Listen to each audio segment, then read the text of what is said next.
Hey, y'all, welcome to Geek Freaks. I am Frank, and I'm joined by Jonathan. Hey, yo. We got Squeaks. Squeaks. I totally forgot about it because I was looking at something else, and I was like, I got to come up with something real quick. No, you don't. You don't. Yeah. What's funny is the people listening don't see the dance he does real quick. But they feel it. They feel the energy. Yeah. We also have Thomas. What's going on, everybody? I got 10% brain energy because I stayed up till 2 o'clock in the morning playing Jedi Survivor. Oh, God. Oh, man. The struggle. Yeah, Amazon guy's rough still life. not here, so I'm upset. Damn. Fire that guy. I know. He'll be here today, and he'll have a talking to. Yeah. Today You'll be sitting at the door for that package. Yeah. Excuse me, sir. What were you doing yesterday? Your tail's wagging in the doorway as he walks up. Oh, man. We're going to be talking Jedi Survivor today, of course. We're going to be getting our first review for Guardians of the Galaxy 3. We're also going to be going over some of the news and a little bit of what happened at CinemaCon 2023. First, I want to know, though, guys, what movie are you looking forward to most out of the summer season? Because we're into that summer season now. It's going to be hopping off. What's the movie you're looking forward to most? Jonathan, why don't you fire off first? Shit. I have to look at a list of new movies coming out. I know there's a ton of movies. I'm blanking trying to think of them right now. I forgot. My notes went to your spam folder, so you didn't know about this question ahead of time. Even the one I found it in the spam folder, and it still wouldn't let me open the attachment. So I don't know. We got too many technical difficulties over here. Hacks. Yeah. All right. Squeaks, let's go with you. Yeah, I kind of got two of them, actually. One, I decided, I was like, hey, you know what? I'm kind of getting excited for this Indiana Jones coming out, and so I rewatched all of them except for I'm in the middle of the Crystal Skull right now. And I gotta say that I'm excited for it because I'm getting juiced, but I'm a little nervous for it also because these movies were previously done by Paramount, and some like how it's comical also with Steven Spielberg, God, greatest director of all time, basically. That there was a lot of kind of like, okay, for example, of killings of like a guy burning and then Indiana just bam shoots him headshot, right? And I'm like, damn, I don't think Disney's going to really portray that. So I'm a little nervous of like, you know, how much is being taken away to tailor to a certain audience now that we have new people creating this movie. But my second one, it's going to be Fast X. So fast. Real? Yeah, man. I've been. So I did a whole like rewatch of the Fast movies, and then like towards the later some was new because I was kind of falling off. Also, I was like, man, I can't do this no more. But now I'm like, you know what? Fuck it. You know, let's just have some mindless like crazy shit going on. You know, I thought at first like when they're in space it was too much, but now I was like, you know what? Let's take it deep in the ocean. Fuck it. Okay, let's just go all the way down to the equator or whatever and just blow shit up, you know? That's and Jason Momoa, I'm kind of ready to see him as a villain and see that storyline. So did you know they went to space? Oh yeah. Seen it, yeah. I have a feeling Jonathan doesn't keep up on the Fast movies. Did you know that they go to space at some point? I did not. Oh, man. I mean, I love Leprechaun, but it sounds like they're following the Leprechaun structure. Now they're going to be back on Earth, but they're going to be in the hood. I know they started kind of in the rough in the hood. Yeah. And then Fast and the Furious in the hood too. It's good. Yeah, it's got to be a sequel. I'm ready for it though. I think the Jason Momoa storyline can be pretty good though. So. Yeah, I'm a Momoa fan, so I'm down for that. Yeah, love that too. For myself, I'll go next. I'll do Mission Impossible: Dead Reckoning Part 1 coming out July 14th. I love the Mission Impossible movies. None of them are bad. They're all really good, and Tom Cruise does a lot of his stunts. I actually still have to watch Maverick and Top Gun for that matter. But oh damn, me too. I know, right? I'm waiting to be challenged to him. I'm just saying, dude, that movie was so hot when it came out. Dude, everyone was so amped up about it, and I'm like, yeah, I never saw the original one. They're like, what is wrong with you? I know, yeah, and I don't want to watch the new one until I watch the original one. So exactly. Yeah. I'll watch it at some point. But Mission Impossible, I'm like a day one. I watch it in IMAX too. The last one I watched in IMAX, and I was just like, it's beautiful. So I'm gonna do the same thing again. I'm excited for this. Always Mission Impossible. I like that Kermit the Frog impression. Should I throw mine out there? I am Kermit the Frog when I go to the movies. It's fun. All right, fire away, Thomas. Nice. Okay, mine. I'm gonna have to say Oppenheimer. Right on Challenge Accepted, we did Nolan month, and Cillian Murphy is like a standout for me. Definitely Oppenheimer, and I want to see if this truly is a great DC year with The Flash.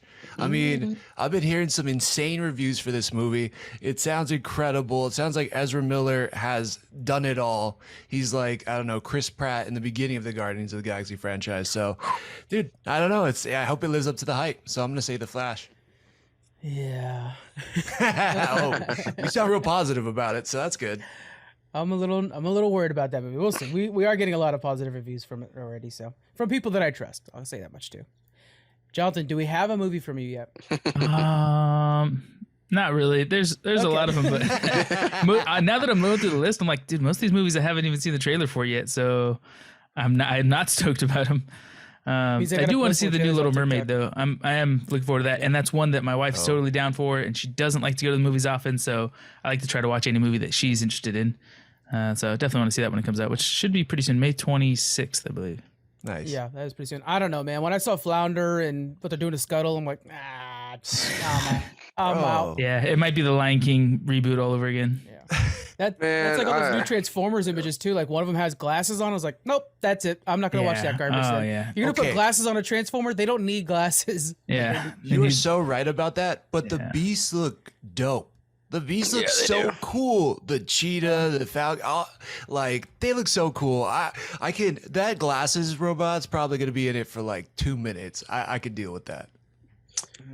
I don't know, man. But I'm definitely I can't do Disney live actions anymore. I fucking officially give up. I don't even give a shit if it's free. There's some of the free ones, and I'm like, I don't care anymore.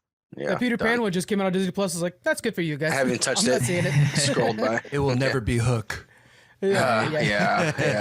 Very true. That's what Disney needs to lean into. They have a comic book series right now about the villains, but they need to lean into movies about the Disney villains. Would be cool. Like Hook was a good movie from his perspective. Like let's see that more. Yeah, but then they'll just turn them into fucking good guys like Maleficent.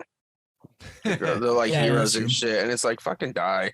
Like, make them complicated villains, or make them even worse. Make them villains that you love to hate because they're so deeply sinister and twisted. Right. That's what they should do a Hades movie that way. Like Hades is such a good villain because he's like funny, but also just straight up a jerk. Yeah. And so do a movie about Hades, just like trying to constantly kill or like conquer Olympus, and a foil comes along and that's Hercules. Like that would be so fun. And you can understand why he is the way he is because he has his complex with his brother and whatever, the power struggle, but it doesn't mean it justifies his actions. So though you can kind of sympathize with him to an extent, you're like, oh yeah, though you're going way too far, bro. So you can still hate him and love to hate him. You mentioned that villain's comic book. Have you read the Scar one yet? I have it. I haven't read it yet though. It's on the shelf behind me. Please let me know how that is because I've been debating about grabbing it just because the cover's already like. Yeah, that's part of it too. Is like I'm gonna start putting comics on my son's wall, so I want to get ones that he can read when he gets old enough. So I was like, well, yeah, I'm definitely gonna get all these cool new Disney villains ones because they'll just look good anyways. It's cool. Yeah. All right, let's go ahead and get into some of our news. We're gonna start off with our first impressions of Jedi Survivor. Good catch. Who's been playing it so far? Thomas, I know you were up pretty late playing it, right? Yep. Squeaks, Jonathan, either of you? No, not playing it, man. I've been playing some Zelda. I mean, if that matters for anything, so I'll get myself Tears ready of for the that. Kingdom's already out. Oh man. No, I'm playing. I'm playing some old ones right now. So yeah, very old. Thomas, why don't you give us your first impressions of it? You know, we can keep it short, but just kind of like so people know if it's worth picking up. Sure. Yeah. Well, if you beat the previous game and you enjoyed that, it's like that, but just amped up. I feel like the combat's smoother, better, it's more diverse, but it still feels like the mechanics and everything is just a continuation of the last game. I feel like, I don't know, I think I'm 4 hours in and I don't feel like I've been anywhere. But yeah, so you start off in Coruscant, which is pretty badass. I don't know if there's a game where you get to fight in Coruscant, but this is one of them. It's really cool. Man, there's just so many more... There's so much more option for the combat, I feel like, which is super dope. And it's just the last game just turned up to 10. Are they resetting Cal Kestis? Is he weak again, or do you still feel like, oh, I'm that character from last time? You know, honestly, I feel a little bit more powerful at the base of the game than I did at the last game. Last game, he felt like a baby and everybody was Darth Vader. And then you actually fought Darth Vader at the end and he feels powerful too. But you feel a little bit more powerful. You do have some of the powers that carried over that you've learned from the previous game. You can also start off with double lightsabers, which is pretty cool. Yeah. And Yeah, but you still have a lot. The skill tree is even deeper than it was the last game, which is pretty badass. That's impressive. It was very, very thick earlier. Okay. Yeah. Character-wise, any highlights so far? Character, yes. You kind of start off with this group. I don't know. Maybe it's spoiler warning, maybe it's not. But one of the guys has a jetpack, and you can kind of control him. So if you've ever played the Guardians of the Galaxy video game where you can send out the different crew, you know, you can send out Groot, you can send out Drax, whatever, you can kind of do that a little bit in the beginning of the game. And so this jetpack dude kind of comes in, he has a few commands, and you kind of tag team villains or like enemies as you go down, which is it's super cool. It's a pretty interesting dynamic. I've kind of lost it now where I'm at, so it's just me solo. But it's a really fun way to start the game. Okay. So I got a question actually. So from what I've seen, it does look like this kind of seems true. But do you actually feel like legit Jedi, like for like this time around before the first one? My feelings for the first one, where I don't really feel that strong. I feel like I struggle as a Jedi, you know, fighting all these stormtroopers. But has that been? I know you said amped up a little bit, but has that make it? Does that feel like the next level? Yeah, I mean, to me it does. I had a really hard time with the last game. Like, it was one of those where I'm like, okay, I'll start it normal, then I'll start it easy. I was like, ooh, is there something below easy? And like, yeah, they turned it into like some Dark Souls shit or something like that. Like, look, yeah, it did have that combat feel. Absolutely. So it was way harder. I think now, I mean, the timing's still critical, but I think it's a little bit more forgiving. And when you get hit, it doesn't take away as much of your life. So you feel a little bit more badass. Plus, it doesn't take as many hits on the enemies. It's more, they have these guard life, and then they have their actual life. And if you can take down their blocking enough, then you can kind of wipe out people pretty easy. But I'm still, again, pretty early in the game. And yeah, I definitely feel stronger than I did the last game. Nice. Okay. Yeah. I'm looking forward to it. Again, Amazon needs to hurry their butt up, but yeah. Yeah. Oh, by the way, the customization is by far way better than the last game too. You could do facial hair stuff. You have so many different suits. The lightsaber mechanics are pretty similar on what you can customize, but you and BD, it's like next level on customization, which is really, really cool. Yeah. That's just a smart move, especially since it doesn't have any DLCs. It's nice to be able to see a game do that again. Back in the day, they did it, but then we like lost it, so you had to pay extra for all that. So that's nice to have it. You say the customization. Can you shave his head? I haven't gotten that yet, but you can go from like baby face to stubble to full beard. I just unlocked a man bun. I don't think I'm going to use that. But I got it, so yeah. Maybe I'll get like full ball head soon. Yeah, I'm trying to put myself in the game. That's all. So yeah, yeah. He said they got baby face. Yeah. Okay. Shoot. All right. Well, Thomas, we're leaning on in this next section too because you also went to go see Guardians of the Galaxy before it came out. I know. Yeah. Oh, was that loud? Oops. Yeah. So how you really feel, man? Yeah. Obviously, we absolutely no spoilers at all, but we want your first review on this as well. Keep in mind that no spoilers, and also kind of give people context of the first two movies as well, in case they haven't seen the second one. Okay, yeah. So right off the bat, I will say about me, like I've never been like a massive Guardians of the Galaxy fan. I've loved the movies, but it's never in my top 5 of MCU. And I feel like we got James Gunn back, and you know the whole cast fought for him. You can feel the family dynamic more than I feel like any other movie in the MCU. And well, other than Endgame. And man, does it just bring everything together. The action is incredible. It's like everything James Gunn has learned from all of his Marvel movies, from his time in DC. They have these amazing shots in it. I wouldn't say John Wick style, but it just super badass like action sequences. It's hilarious. And the heart and the emotion in this movie is like off the charts. Like I was not expecting to be this choked up and this emotional. Like, you know, I was kind of expecting to maybe lose some of the characters, but man, this got me right in the heart and it hit me in the feels. So that was all super, super just impactful and really good. Yeah, I just like the whole package of this movie was fantastic. And there's so many callbacks from Volume 1 and Volume 2, and it takes into account what happened to these characters in Infinity War and Endgame 2. And he just delivered, man. James Gunn knocked it out of the park. Jonathan, this is one of your favorite MCU movies. Is Mhm. there anything particular you wanted to see out of a new Guardians of the Galaxy? Not particular. I didn't read the comic books, so I don't know where they could Nobody expand did. it to. Yeah, Yeah. right. I don't know anyone who did. Yeah, I just love the dynamic. I don't like that we're obviously seeing they're probably killing off some characters, but it's going to change just like we see in other group dynamics, like Justice League kind of changes over the years. But I like what they've done so far, so I just hope it's more of the same. Do you feel like it feels like a classic Guardians of the Galaxy movie, or do you feel like they're trying to make sure it's just a swan song? Yeah, the trailer I think portrays it like that, like a swan song, like you're saying, a tribute, a goodbye and stuff. But I hope it's not just that in the movie. Like I was saying, like maybe it's a transition to another season, but we want to see kind of, well, I don't want this to be the last movie that has Guardians in it. So I'm hoping it's kind of a transition into the next, adventures they're going to have, or maybe they're going to segue into wanting to start a series, a branch off series from it or something like that. Would be really cool to see too.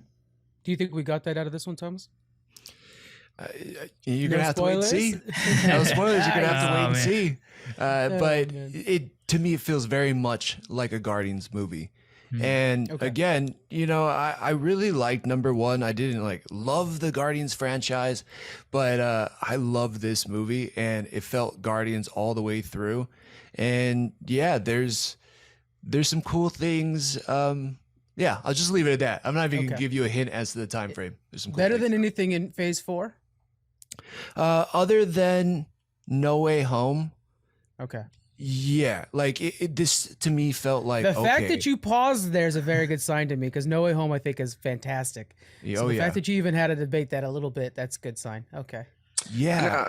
I got a question for you now. So whatever beliefs that you may have of James Gunn going forward with DC, has this possibly lifted those to be that even more excited for what James Gunn might do for the DC universe now? Man, yeah, absolutely. I'm curious. I'm skeptical, I guess you could say, on the Superman of it all. But as far as leading a studio and handling major personalities, you're talking like a bunch of top A list class actors, right? And he can give everybody their shine. He can balance all these personalities, the direction of the movie. All of that was just so damn good. I think from a creative standpoint, in James Gunn, I trust with DC, and I just can't wait to see what he does over there. It's very sad to see him leave Marvel, though. I will say that, because it's like, oh man, this was so good. He might return. He might return and do something here and there.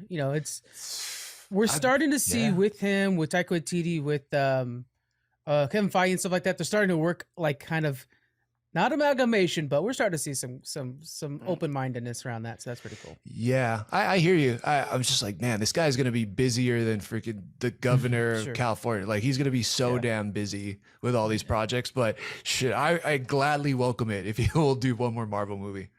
I would love to see DC, instead of redoing the Batman story and Superman and the same things we've seen redone over and over, they keep hitting the reset button. Let's dive into some no-name characters.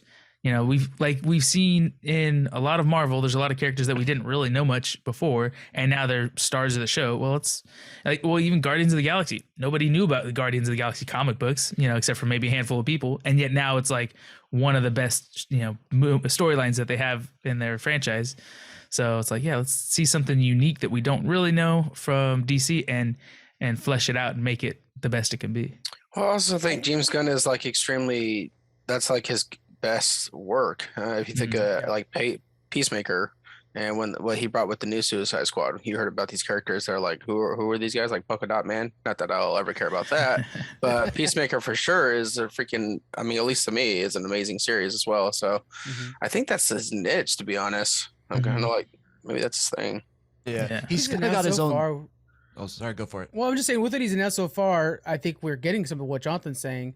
And if you haven't yet seen some of the details on it, Blue Beetle, I personally think it's going to be one of Jonathan's favorite movies. Think so? I think Susan's going to force you to go, because it's all about this, how it's all about this Latin or Mexican family and stuff like that. Right. I forgot about the lineage or whatever. heritage. And you're trying to teach a baby 2 languages right now. So like, what a really good example, like a movie for him to enjoy when you're trying to teach somebody 2 languages, so. That's the movie to teach the languages. It's this guy that dresses up like a Blue Beetle. But I get it. Coco I'm like, Encanto. It took Miguel especially a while to grasp English. And then like, I'm seeing Marco there trying to learn both languages. I'm like, what a Good trooper. That's pretty impressive.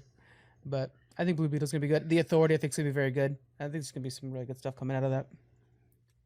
Let's dig into some more news here. We have Tamora Morrison, who plays Boba Fett, saying he was supposed to appear in Mandalorian Season 3, but never got the call. He's not necessarily bitter about this, but he is mentioning it at a convention that he was at. My question for you guys, do you think Mandalorian Season 3, which I think was good, I think personally was good, do you think it would have been improved by adding Boba Fett to it? Jonathan, let's start with you. I don't think so, unless they actually wrote a intersecting story path between the two. But to just throw him in there like bringing the Avengers together, just throw all the superpowers you can into one pot and have them fight, I don't think that would have added anything to it. And if anything, it would have kind of cheapened it a little bit. So I'm glad that they can keep him aside. And there's, big battles going on with just a select group of people. And later on, if they wanted to write the stories to intersect again, that'd be fantastic. But you don't have to just very cavalier throw everybody you have that's powerful in one room and have them fight other people. It seems like a cheap way to try to get the fans to watch a show, and it's not necessary. A lot of people like Mandalorian and are going to watch it just for what it is. Yeah. What do you think, Squeaks?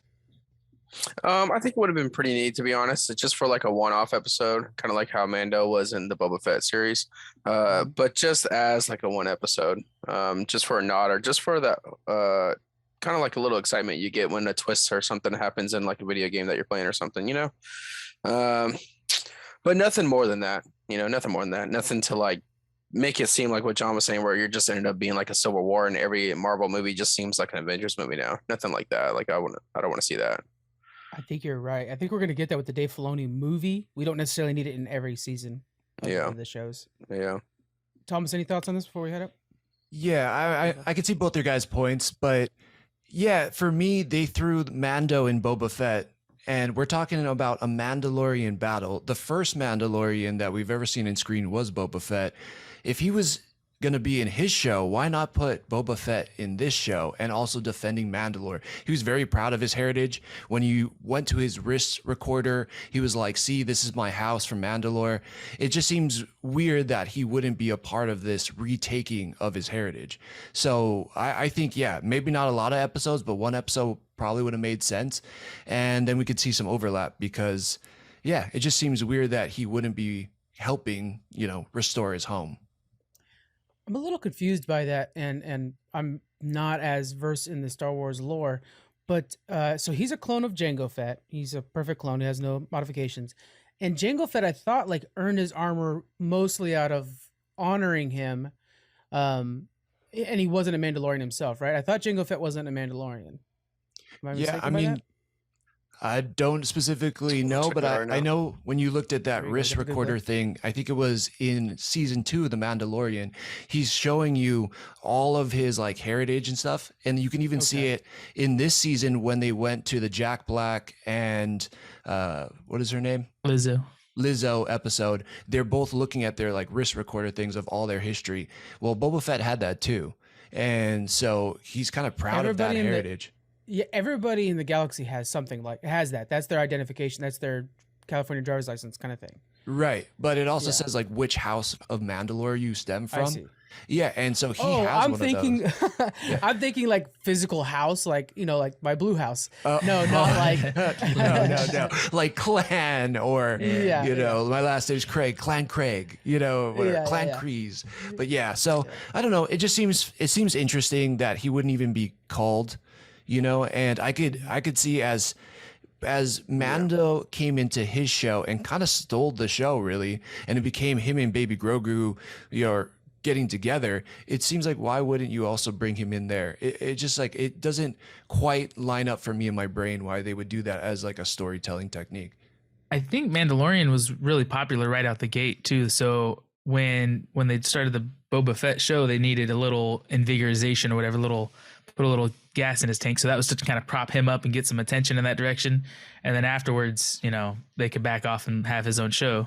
Yeah. But I don't think it would work in the other direction as much. You're right. But they only brought in the Mandalorian at the end of that show. And they didn't tease it beforehand. So it was weird. It only popped up later. So maybe, I don't know. Like, it's just a weird story. And it feels like I've heard a lot of rumors of like Kathleen Kennedy or some of the execs coming in and saying, hey, we want the Mandalorian, Grogu, and Boba Fett. And they kind of forced it in there. And and Dave Filoni and I think Jon Favreau were like, if they had it their way, they would have saved the like reconnection of Grogu and Mando for season 3 rather than forcing it in at the end of Boba Fett. Which makes sense. It's such a vital thing to not be in the Mandalorian episodes. So you'll have to like watch at least 2 episodes of Boba Fett so that you can go back to watching Mandalorian. That's so weird. It doesn't make sense. That's how they get you. They're making you watch all their different content, all their shows. Yep. Squeaks, you've been Googling. So he is a legitimate Mandalorian.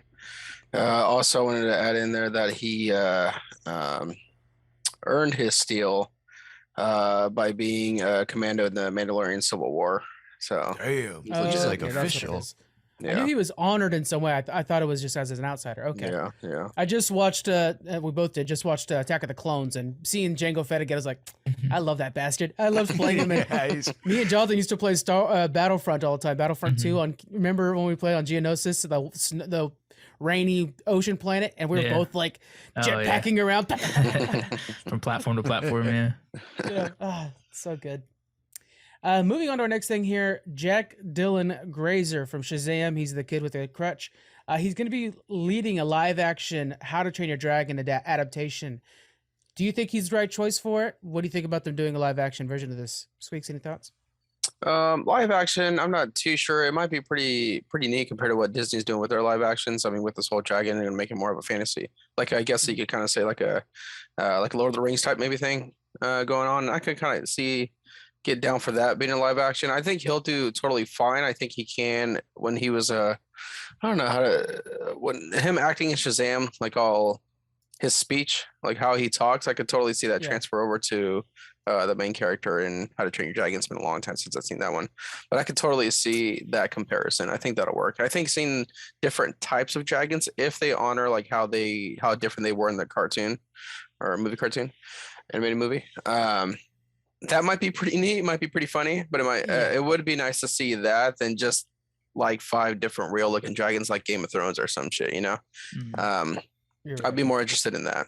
But I think this might be a good crossover. Dragon from D&D, dude. That dragon in D&D, I just wanted to hug him so much.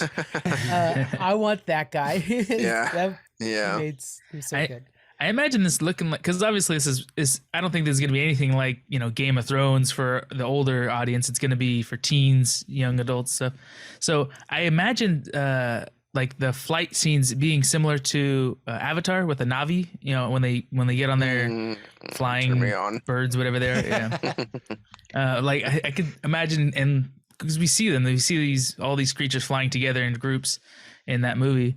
But obviously, like you're saying, they'd be all a little bit different, a little bit unique. But we just gotta, or at least I gotta be prepared for the fact this is probably gonna be tailored for the like 10 to 14 age range, I imagine, just like that movie. True. Yep. I like that Google kid. Is Way of the Water on Disney Plus yet? Because that's the only time I'm gonna watch it. Oh my gosh! I've already I pre-ordered a digital movie, which I don't know how that's even a thing, but I did it anyway, and I watched it right away. So, man. Also, side note: my D&D character, I think, is going to be kind of like one of the water people from Way of the Water. Oh, damn, that's fucking hot. Can I? Well, let's work on those after this. That's changing everything now. Daniel made his, and it's a. I can't tell you too much of his backstory because he's supposed to be able to reveal it in game. But he's a dragonborn. So he's half dragon, half human kind of thing. Like he's humanoid dragonoid. He's very excited about it. He told me all about it at work. Yeah. He's rage fueled. Yeah, it's super cool. He's also excited about his next character for our next campaign that we haven't even talked about in the future. He's already got a plan. You carry this character forward, but yeah, I could tell. Yeah. It's like playing World of Warcraft. You want to make alts, and so he's gonna be doing that. Sorry. Anything else before we move on from this one for How to Train Your Dragon? Nope. That kid was a great actor in Shazam too. I thought he was one of the best parts about it. So it's just cool to see him get more roles. Yeah, I fully agree. We got The Witcher season 3. We finally have some release dates. It's going to be released in 2 parts. The first 5 episodes come in June 29th. The final 3 in July 27th. This is going to be Henry Cavill's last season. I think it's nuts that they're losing Henry Cavill. It's whatever. Thomas, how do you think they're going to write Henry Cavill's character out? Not even the character, sorry, the actor out, and bring in the Hemsworth. So this might need to be a challenge. I watched all of season 1, like kind of begrudgingly. Like I slogged through it. I didn't play the game, so I didn't have any connection to it. And as much as I liked Cavill in it, like some of the other story and stuff didn't really grip me. But yeah, so I didn't watch season 2. I'm not really sure how it's going to go, but yeah. What is the show going to be without Henry Cavill? Can Liam Hemsworth really take over it? I don't think so. To me, he's so like wet toast, man. I don't know. Wet toast. Wet toast. When he plays Gale in Hunger Games, I'm like, what a little. In the books, Gale is like the clear better fit for Katniss, but in the movie, you're like, get the hell out of there. Peeta's gonna take her. Like, what are you doing? You're so useless. All right, Squeaks. I know you're a Watcher fan. What do you think? I don't think they're gonna be anything to write off. I think it's just gonna straight up continue right away. Yeah, it sucks. Maybe they'll be like, "Oh, you lost some weight," you know. Yeah. No, but you don't look so strong. Henry Cavill's a truck compared to him. Yeah, I think honestly they'll just straight to it. And I think that's probably the best, to be honest. I mean, it's not changing the character; it's just changing the actor. So, yeah. You don't think they would write it as if like he's passing it down to his son, or it's a different person? That you think they're both going to play the exact same guy? That'd be veering way off. They'd be veering way off from like anything that's ever been done. I mean, they don't look that compared similar. to the games. I mean, maybe they'll do some work to make them look more similar, but yeah, it's so tricky because like one of the reasons Henry Cavill left is because the writers openly disrespect the games and the source material, which are books, and it's like, why would you do that when you're employed because of those things? And so anyways, Henry Cavill's like, you guys are like, he's into fandoms. He is a World of Warcraft player. And so it's just kind of crazy to see. They probably will. They'll just be like, yeah, it's his son. Who cares? They won't like pay attention to the source material probably. I kind of want to see Henry Cavill get with Robert Downey Jr. and how he made his own production company and wants to start making some good movies. Like, I think Robert Downey Jr. would respect Henry Cavill and the, source material and stuff like he'd like. So that'd be a cool partnership, I think. Yeah. I'm hoping that somebody plays Arthas. Yeah. All right, I want to move on to this one. We have the UK government blocks Xbox's acquisition of Activision Blizzard and over cloud gaming concerns. Now, the big thing here is this whole time PlayStation's been throwing a fit over the Call of Duty rights, and it ended up being cloud gaming that did them in. So their whole thing is like, if you do this, cloud gaming won't progress very fast. Squeaks, do you play much cloud gaming? Not really, to be honest. I have no interest in it. There's nothing that's really like catching me regards of that. So I don't know, but I do feel like maybe they just make the action happen. I'm like a kind of like a fan of this business, I mean, if I'm now would it suck as being like a big Xbox or like Nintendo person that have like, Call of Duty just be on, or I'm sorry, PlayStation and Nintendo, Call of Duty to only be on Xbox, whatever the case may be. Yeah, but that's what it is, right? That's the battle between it all. I mean, I don't know. It'd make me go buy an Xbox if I really want to play something that bad. Yeah. But cloud gaming overall, though, no, I have no interest. So. Can you explain more? What is cloud gaming like? Being able to play games like you stream your Netflix kind of thing? Okay. Like the Stadia thing that you and I discussed. Stadia now died already, but that idea. Yeah. Okay. Microsoft's leaning in on it, but it hasn't taken off yet. And Microsoft's response to this, by the way, is they're like, we're going to try to overturn this because cloud gaming is like not a thing. Nobody cares about it. We're just investing in it because we think it'll be important for the future. Yeah. But the idea that they would hamper development of it doesn't make much sense since they're the leading edge of it. And so obviously I have a bias, by the way. I want Activision Blizzard saved by Xbox, so I clearly have a bias on it. So right now, I know you've told me more about it before, how like when an Xbox is sold, the company doesn't really make money on the sale. It's the games afterwards that they make money on. And so I wonder how that's going to change if they're no longer selling devices because they don't have, they would maybe lean into selling TVs that are equipped with this, software or something like that. Already But then doing they're leaning over into creating more games, better games, easier to stream, whatever. And then you're paying for a subscription to access to all of their games through their library, just like you do, Disney Plus or Netflix. So I wonder, like, if they are the first ones in that industry and are able to somehow keep control over that structure, it'll take a while maybe for the other companies to get into that routine. They're still going to be trying to push their PlayStations or whatever else, and streaming is going to take over, just like we saw Blockbuster go under, kind of thing. Will Sony be the next Blockbuster? Try to push consoles. The thing that I'm thinking is Microsoft is not going to invest in something it doesn't see long-term money coming in for. Yeah. So there must be some projections that, web gaming or cloud gaming is the future. And you don't try to make a $69 billion, whatever it was, investment. I mean, that's a ridiculous amount of money for, don't worry about this little thing over here. It's not a big deal. Like, that's a shit ton of money to not make a big deal. So there must be some huge revenue streams coming down the line. And yeah, for kids who, like, some kids don't even jump on console, right? Like, they play mobile games from their iPads or phones. That you have a better game that's just hooked to the TV and kids can just jump on it. Like, there's, and then, hey dad, I want this costume. Hey, I want this dance. Give me this emote. Like, there is probably crap tons of money just floating out there. This, if it goes through, I probably will be a massive deal in the UK. Great call on that, though, because Xbox did claim that if you guys were concerned about money, you'd be concerned more about mobile gaming, and you're not paying attention to that part. Mm-hmm. Xbox called them out on that. They're saying, like, it's mobile gaming that's making all the cash for the younger generation right now, and it's one of the 3 tent poles for Activision Blizzard. The 2 others is Call of Duty and World of Warcraft. But the idea that I don't know. Again, the bias is real, but I'm like, PlayStation and their exclusivity fight, why would you not try to make a cloud gaming system? I currently play the PS5 on my PC because I stream it to my PC. I do that a lot because this is where I stream it from to the world. But that's like the maximum capabilities they have. They don't have the Game Pass in the way that Xbox does. And I think that they have a version of it. It's so unsuccessful. It's ridiculous. They need to invest heavily in that because obviously Xbox is doing quite fine with their Game Pass. And that's basically been the reason why the UK is like, no, you guys need to not do this deal because you're going to control it too much. It's just interesting. Call. I think part of that might be, honestly, since Microsoft is so big, they can afford to lose money for a while. So they could do like Netflix did, be the first ones out there with a streaming service that is really enticing, and you're just dumping tons of really premium content in there, a lot of really good stuff that people want to see until everybody has you downloaded onto their devices. And then when other people are starting to get into it, you've been losing money for so long, then you can start to bring up the price a little bit and be competitive, but you're already the primary source. You're the one that, coined the name. You're the Google of search engines, once you've been established. Gotcha, bitch. Exactly. Even for Game Pass, I'll say, like, what's PlayStation's Game Pass, blah, blah, blah, blah. It has a name. Couldn't tell you what it is. I call it PlayStation's Game Pass, Yeah. Right. Same thing. Yep. I mean, Sea of Thieves, one of my favorite games, a game that we've all played together. Game Pass game, and then eventually I bought the game because I respect them so much, but I didn't need to. I had Game Pass, so, that's the way to do it.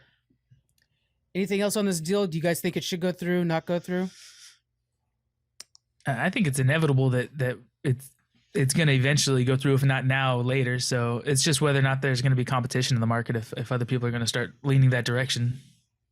Yeah, that's a good point. And we're talking about UK. Like, I don't specifically know UK laws, but, things could be different over there on how they view business and rules and regulations. I don't know if we follow their trends, if they follow our trends, but I mean, I know it's a big market in a global economy. So I think what decisions they make will kind of lead the way for other smaller countries around that part. So we'll see how that, vice versa, if that goes through, how it'll affect the US and then, vice versa around the world. Yeah. I like how the same time that UK was stopping this, Ukraine approved it. And people have been talking smack like, Ukraine's currently fighting off Russia and they have the brains to the focus to get this thing passed and you guys can't do it. Like, there's so many. And of course, there's the opposite side. Xbox and PlayStation fans are the most toxic people on the internet.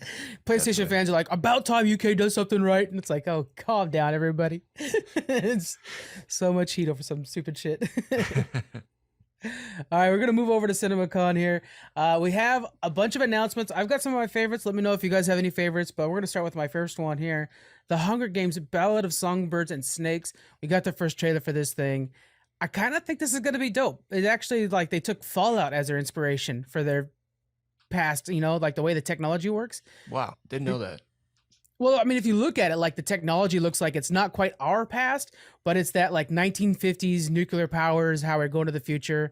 What do you think about this, Thomas? I really didn't care, to be honest, about this. Seeing the trailer, though, is that Rachel Ziegler? I don't know who the main girl is, but it looks kind of interesting. Like, she looks like a reverse Katniss, where she, like, wants to be in the fight. I think they said it was, a presentation put into hunters. Rather, she's a hunter that's put into the presentation. So I like that premise. It really worked for me for Prey, and she looks kind of cool. But, I don't know if what's that? No, I was saying Prey was such an amazing movie. Right? Yeah, Prey was so good, man. So, yeah, maybe it could hook me, but I wasn't asking for this, but maybe it'll be a sleeper. Yeah, never know.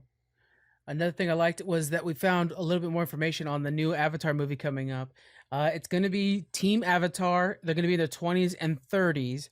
The people making it, specifically Ramsey Nayoto, said that this will blow your mind away. It looks like they're trying to honor as much as possible the original cartoon when expanding this. Jonathan, you've read the comic books. Is there any idea what kind of idea can we expect out of this? So I know after the end of the series, it's like kind of rebuilding the cities that were taken over by the Fire Nation. So we do see, I think it's Union City, that there's one of them where Public City, I think, is the one Public from City. like Maybe from that's it. Korra, that ain't right. Korra. Korra, yeah. Thank you, Job. Squeaks. So yeah, this probably is Republic City then in the comics, where they're trying to rip it apart. They're trying to separate, like, hey, this was Earth Kingdom. It was taken over by the Fire Nation. So we're gonna like make two cities, or we're gonna evacuate the Fire Nation back out of here, so the Earth Kingdom can resume how life would have been. And though that kind of might make sense on paper to some people, eventually you find in the comics, like, there's no way that's possible. These people aren't Earth and Fire. They're together. They're mixed. A lot of Fire Nation and Earthbenders, had families together. So tearing them apart would just be, destroying something beautiful that was made, in peace, between the people, not, between the warring militaries. But so then instead they decided to stay together and build on that as an example of how two nations can live as one. So I'd like to see that kind of story of, there's still small conflict, and there's going to be obvious little side stories, B plots and stuff. But that general concept would be kind of cool to continue on from where the cartoon left off. But I'm kind of hoping they don't retell the whole story of the cartoon that we saw, like the M. Night Shyamalan movie was trying to tell all of book one in the first movie. Like we don't say that name over here. That's like Voldemort, man. And the Netflix Avatar will be doing that. But this is going to be, when they're in the 20s and 30s, it's going to be a whole new thing coming up. I think you're right. I think it's going to be about like creating the Republic City or whatever, and actually like finding a way, because like the technology jumps quite a bit in that time frame too, because all of a sudden they have like electricity and they're using it. They're using firebenders to do it. That'd be cool. Could be dope. We got a Transformers movie coming out. This is going to be a prequel animated Transformers movie called Transformers 1, coming out July 2024. Here's the cast: Chris Hemsworth, Scarlett Johansson, Brian Tyree Henry, Keegan-Michael Key, John Hamm, Lawrence Fishburne. Any thoughts on this, Squeaks? Man, this is what I've been waiting for the longest time. When we first got that little teaser when it came to the Bumblebee movie, was a prequel of everything being in Cybertron. I don't give a shit. I'm tired of these movies like Godzilla vs. Kong, where we like have a human screen time when it's like, dude, I just want to see Godzilla and Kong start just throwing punches at each other, right? And this is what I want to see, literally the Decepticons taking over Cybertron and be in that world. And I don't give a shit. I mean, we watch like how many of these animated movies, right? Like, just give me that. I don't need anything else but a bunch of CGI fuck fest. Really, I just want the big ass orgy in my face, right?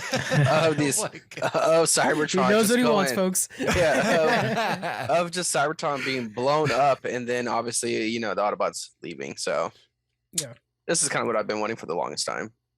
I agree with you. Preach. Yeah. Did you watch the Netflix version? I know like Netflix had like a. Yeah, I watched the first season. I thought that was fine. It was a fine. Yeah, it was more of a in the background for me while like playing with the kids or whatever. But I enjoyed it. Sometimes I caught myself staring at it because the story would get a little deep. But yeah, it was good. It was fine. Yeah.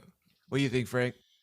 Yeah, as long as I want to know the animation style is my big thing. Like the voice acting is kind of ridiculous, but I want to see this animation style. I kind of want them to try to go 80s animation would be really cool instead of doing like just like CGI. But that 80s animated movie for Transformers is freaking stellar.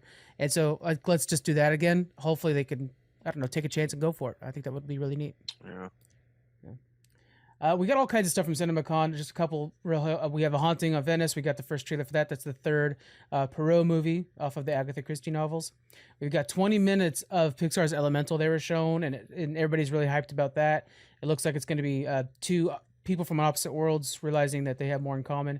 We got our first clip from Wonka that they saw, and they noted that what's his name? Hugh Grant. Hugh Grant is going to be playing an Oompa Loompa.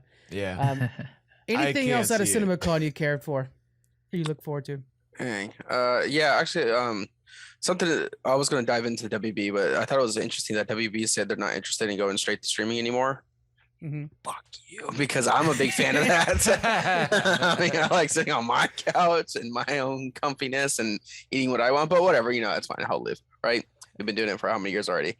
But yeah, I did want to highlight Willy Wonka. I'm pretty interested in that and how it's going to be the Willy Wonka and kind of veering off that whole Charlie scene that happened with Johnny Depp. Dune 2 images. I'm kind of excited for that one and seeing I'm probably maybe saying her first name wrong. Florence Pugh or Florence Pugh. Florence Pugh. Yeah, interested in seeing her being the princess. Excited for that. What else? Nun 2.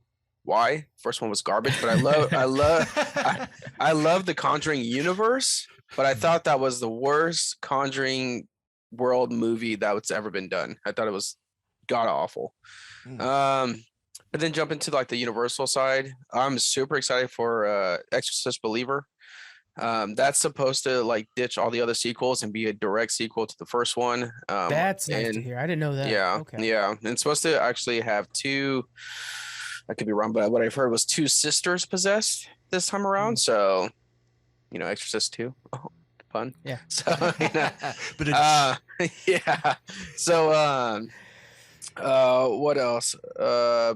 Megan 2, I heard is going to be a thing now. Like, I'm a little, I enjoyed Megan. I don't know if like any of y'all seen Megan. Oh yeah, I loved it. Yeah, I thought it was great. I think I heard that they toned it down a little bit because of how famous it was getting on TikTok, and maybe like younger people are seeing this. But I don't want that shit turned down. I want to keep it going. Like let's make it. How can you make it more something new each one, like gruesome wise or killing wise, whatnot. But I think my most excited one, and I'm reading a novel right now. I'm about 70% done. That's what my iPhone says. 70% done, right? Of Five Nights at Freddy. I'm fucking stoked for this movie. It's okay. And you're laughing, but this novel I'm reading of Five Nights at Freddy is gruesome. So I'm like, oh shit, there is a, I don't know, world, I guess you could say, of Five Nights at Freddy where it's tailored to the more adult, age group.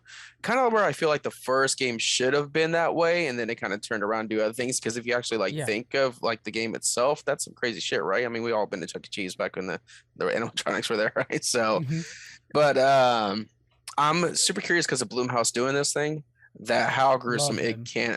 Yeah, they're amazing.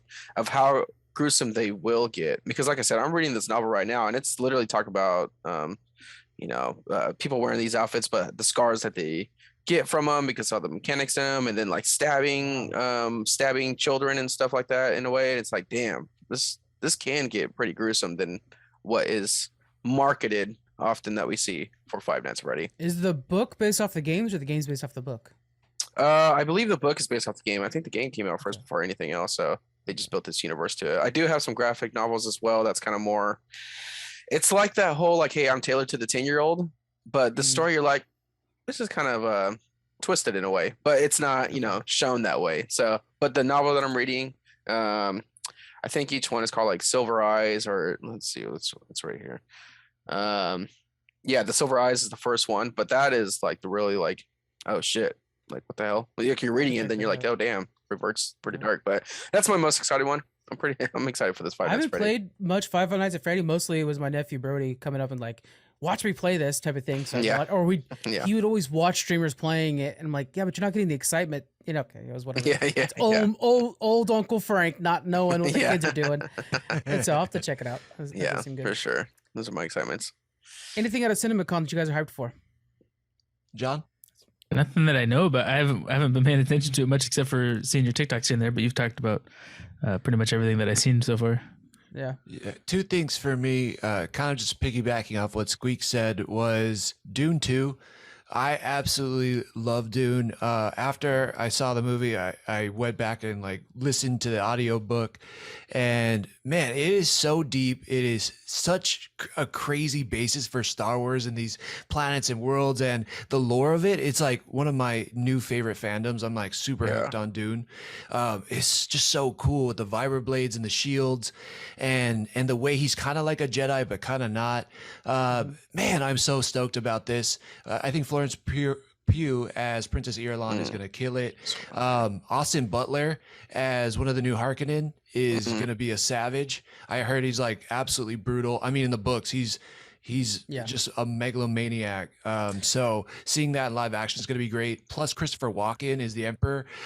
Dude, sign me up. Such good casting. Such good casting. So good. And I love Denis Villeneuve's like movies, so this is like right up my alley. I cannot wait for Dune 2 and just the battles and the action. And then I'm very, very curious how this Flash movie is actually going to be, because everybody that was at CinemaCon and saying it's getting standing ovations, and Ezra Miller can do everything. He can make you laugh. He can make you cry. Like I'm so curious to see how this is going to go. Yeah, he can make me punch him in the face, but whatever. They can make you punch him in the face. But yeah, for sure. For sure. He kind of deserves it, or they deserve it. But yeah, coming from Hawaii, we're not fans. But oh my God, the memes. The memes of like, I've seen so many where it's like everybody watching the Flash movie excited, people from Hawaii watching the Flash movie. yeah. Everybody's got, we call them your flip-flop slippers. Everybody's got their slippers off, ready to knock them in the head, I guess. That's funny. So have you all read Dune 2, the book? Me and Jonathan only Dune 1. We're gonna do Dune 2 soon. Okay. Yeah. So they did say the action was gonna be pretty intense in this Dune 2, but I'm curious after reading the book, I'm like, what action? Right. So the action to me, unless it was very quick, and like the buildup was there, and then something happened. You're like, fucking, what the hell? That was over. So I'm interested in seeing like how that small piece is going to be expanded, obviously for a movie, because then you're just going to bore us, right? But what pulls me in is like what Thomas said. The fucking lore of Dune is so awesome, and the political stuff, and then like the assassinations that sometimes that happens here and there is really neat within the second book. But like I said, it's not where if I'm reading like a Star Wars High Republic. Yeah, that's the new stuff. High Republic, right? Yeah. High Republic stuff where it kind of gets a few pages of the action instead of like a few paragraphs compared to Dune. The key with the movie, Dune 2, the movie, is based off the second half of Dune 1, the book. Oh, okay. Because I'm reading. Okay. Well, then, spoiler: the next one is going to be really boring. Yeah. So, from what I've heard, is they're going to incorporate a lot of the second book into the second movie, just because it is so light in comparison to the first one, which was like this big lore dump. And so we're probably going to get a lot of the, I can't remember the name, Frenim? Why am I saying that? Yeah, Frenim. Frenim. We're going to get a lot of the Frenim life now, because remember the last time it was on the other side of things. So that whole part of where he's like now fully a Frenim, he's in love, they got a kid, all of that, and riding the dune worms and stuff, and sandworms and stuff like that. Yeah, and a lot of that is in the second book also, because when they introduced the queen for Florence Plain, that's a lot of Dune, the second one, and Taylor to have that relationship, also being in love with Zendaya's character. Yeah. So yeah, I don't know. That's why I can't argue with that. But that's why I'm kind of like, okay, maybe they are putting a lot of 2 into this one. Yeah. Book 2. Should be good. Jonathan, when are we going to start listening to that second book? soon. Maybe I'll listen to it when I'm on vacation. I don't know. Well, that sounds really like a good challenge challenge, accepted too. Yeah. You should audio always book, listen to yeah. that and review There you that go. thing because It's I'm about that first one was really good. I remember like driving home and then like just being parked and listening to the next chapter because they did such a Yeah. good job with like the audio drama aspects of it. It was really good. All right, network news. Streams are shifting to events, community nights, and new releases only. It's hard for me to do regular schedule. I'm just too busy with all these podcasts. So sorry, guys. I'll stream when I can and on the big stuff. As for new podcasts, we have a new Who's Got Next Game coming out. It'll be out on Monday. And we have a brand new challenge accepted that's going to be about Star Wars episode 2. So check that out, Attack of the Clones. We just put out the one about Star Trek, and Jonathan guest stars on it. Jonathan, what did you think about talking on Challenge Accepted? What did you think? Oh, that was a lot of fun, especially talking about, a topic that I know so much, or an episode especially that was so good. So yeah, it was fun and relaxed format. It's good. Nice. Yeah, you stole my job, man. I was like, well, I guess I don't have to show up anymore. John, take it over. Hey. As long as it's Star Trek, I'm good. There's a part where we had Jonathan explain what Star Trek Voyager is. I ended up putting the theme song underneath it, so he's just like talking over the theme song of it. That's cool. Nice. Yeah. We have some other shows in development, of course, a sports theme show, and then another show that might be coming back. So keep an eye on that. But let's go ahead and head into our recommendations for the week. I'll kick us off. My recommendation for the week is The Last Kingdom, Seven Kings Must Die. This is the movie that's following up The Last Kingdom, which is a fantastic series. If you like Game of Thrones, you didn't know that HBO had or Netflix had their own version of it. It's this. It's based off of a really good book series and it's super cool. Vikings meet Game of Thrones. It's super good. And so The Last Kingdom is their first movie, I believe. I believe there's going to be a few of them, but it's following all of the series. So go check that out, guys. It's now on Netflix. Who's got a recommendation for the week? Oh, go ahead. Okay. I was just gonna say, if you liked Sweet Tooth season 1, Sweet Tooth season 2 is now on Netflix, and I loved Sweet Tooth. Like, it was one of my favorite shows when it came out. So I'm so happy to have it back. That kid Gus is like adorable, and he just has like, I don't know, he just has this like really great personality. You would just want to root for him. So yeah, I'm stoked. I just saw episode 1 last night, and I think I'm just gonna binge it all weekend because I love it. I love Sweet Tooth. We'll So, do a review season for 2. the next Geek Freaks for that because I have to watch that all as well. I'm a big fan. Also, really that good. Gus is in Cocaine Bear. So if you're a big fan, he's also in Cocaine Bear. Hey, It's so weird seeing him drop F-bombs. You're like, what? You're the adorable kid on that Netflix show. when we were at that Lodi Comic-Con, I think it was a year ago because the next one's coming up next weekend. There was a guy dressed there as, I think he was supposed to be the villain from that. He's like, shaved head with that like black trench coat and long beard and the little glasses. And I was like, he would come by our booth every once in a while and just stop and kind of watch what we're doing and stuff. And I kind of want to ask him like, are you from that? Or are you, cosplaying as that guy? But I didn't know first off the character's name or if he looked like maybe a really popular character from the anime or something like that. So I was like, I'm gonna ask him, and he's gonna be like, "Oh no, I'm supposed to be whatever, this really well-known guy that you don't know." So Yeah. I didn't ask, but I'm pretty sure he looked just like him. So it must have been from that. But that was a really good show. Absolutely. Cosplaying at an event, though, you're kind of like Jonah Hill from that one college movie. Ask me about my wiener. You're kind of like that. So I think people, that's they true. want you to ask. Yeah. That's called Accepted. That's a good movie. right. That's right. We have the next season of Strange New Worlds coming out on I think June 15th. Oh man, Very soon. Frank So- is ready. Yeah, but I also saw, I think it was on Netflix, Better Call Saul, the new season, which a lot of people saw as it aired live, but I don't. So that just released too. So I'm excited to watch Should be that. the final season as well. Yeah.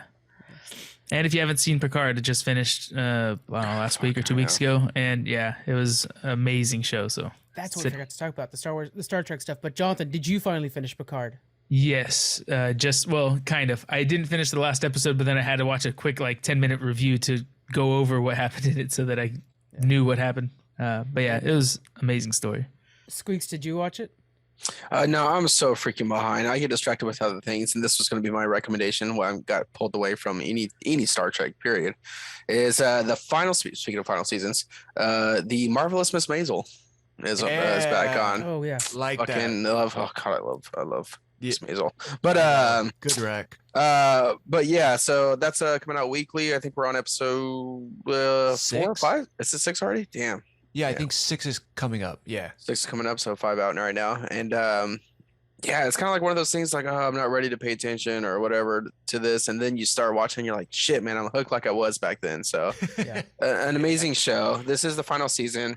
Sad to say, but good things got to end. And I like a little bit of it because I know, Frank, you were watching at one point, right? I love it. I'm Okay. waiting for it to be all done because I like to binge that show. Yeah, so you're gonna get to a point where they show like a future. It's kind of like I'll just spoil a little bit. It's like a 60 minutes interview, 60 minute, Cool. and it shows her doing the interview, and it's like talking about the future, and then it goes back to where you were, so you kind of are gonna know what happens, but then it's gonna start unfolding, and may not be a happy ending. So we'll see. Oh wow. We'll see. Because she's very much a Joan Rivers. I think that's the idea is that she's basically Joan Rivers. Okay. And so it'll be interesting to see if it Oh, follows yeah. that path. Yeah, she is supposed to model a famous comedian, right? And that's Joan Rivers. okay. I forgot about that actually. Yeah. Real quick, because we forgot to mention it during the episode, Jonathan, have you Star Trek Legacy is an idea that the creator of the 3rd season of Picard came up with. The idea that it would just follow the new Enterprise led by Janeway, 7 of 9. Do you think that has a possibility of working? I think that'd be great. It's not. I don't think it's the Enterprise, right? Isn't it the Titan? Titan was renamed Enterprise in okay, honor. okay. Remember the line names that. do have importance or something like that. It's like Okay. And they showed Patrick Stewart. I think that'd be amazing. This season does have a lot of fan service, but Star Trek has been kind of leaning into that. But it's a great way to, bring back old characters that people like. But like 7 or 9, I can't remember the actress, Jerry Ryan. She's not very old, so it's not like she's these other guys that are on the brink of retiring or maybe got 5 or 10 more years of acting in them. She can continue to carry a series for a lot of years. So I think that'd be awesome to like just make her kind of the lead, the captain of some new adventures and a new series that also branches off of this nostalgic, touch where we have a lot of new characters that were built from like Geordie's girls that, were built off of this nostalgic moment or whatever. So I think it's a good way to kind of segue into yet another generation of Star Trek. Yeah, I think it has enough ties to Next Gen and to Voyager while also showing like, hey, we can just go from here and be a whole new future.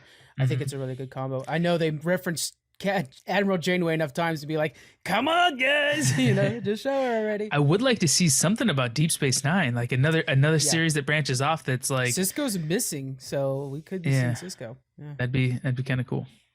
Yeah, and then more Tim Russ. It was cool seeing Tim Russ pop up. Yeah, I was like, oh man, that's just he's getting up there in age, and I hate to see that, but that's cool. Now the Doctor from Voyager is a hologram, does not age.